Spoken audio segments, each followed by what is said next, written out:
ஜெய் சாய்ராம். ஜெய் குரு தேவதத்தா. குருர் பிரம்மா குரு விஷ்ணுகு குரு தேவோ மகேஸ்வரஹா. குரு சாட்சாத் பரபிரம்மா தஸ்மை ஸ்ரீ குரவே நமஹா.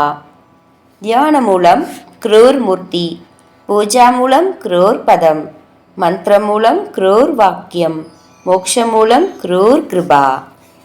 ஓம் ஸ்ரீ சுவாமி சமர்த்த. பேசும் தெய்வம் அக்கல்கோட் மகாராஜ் அருளாட்சி.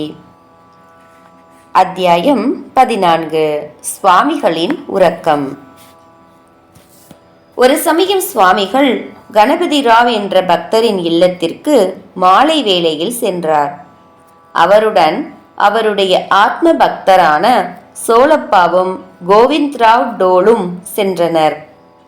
இரவில் சுவாமிகள் உறங்கியவுடன் கோவிந்தராவிடம் சுவாமிகளை பார்த்து கொள்ளுமாறு கூறிவிட்டு சோலப்பா தனது வீட்டிற்கு சென்று விட்டார். பலமான குரட்டை சத்தத்துடன் சுவாமிகள் தூங்கிக் கொண்டிருப்பதை பார்த்த கோவிந்தாவின் மனதில் பகவத்கீதையின் வாசகங்கள் ஞாபகத்திற்கு வந்தன. யானிசா பூதானாம் தஸ்யாம் ஜாக்ரதி சம்யமி யஸ்யாம் ஜாக்ரதி பூதானி ஷா நிஷா பஸ்ஸதோ முனே. அதாவது, யோகிகள் எப்பொழுதும் விழிப்புடன் இருப்பர் என்பதே இந்த ஸ்லோகத்தின் பொருள்.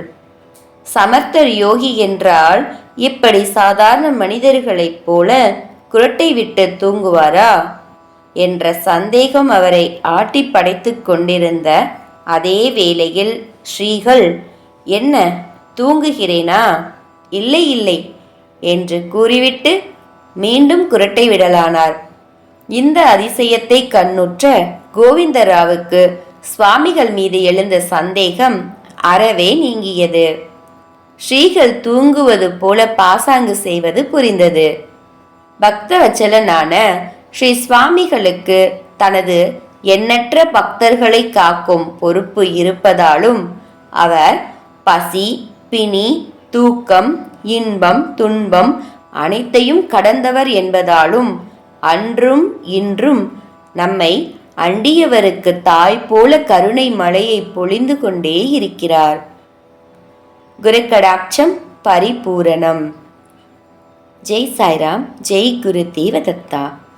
அனந்த கோடி பிரம்மாண்ட நாயக ராஜாதிராஜ யோகிராஜ பரபிரம்ம ஸ்ரீ சுவாமி சமர்த்த மகராஜ் கி ஜெய்.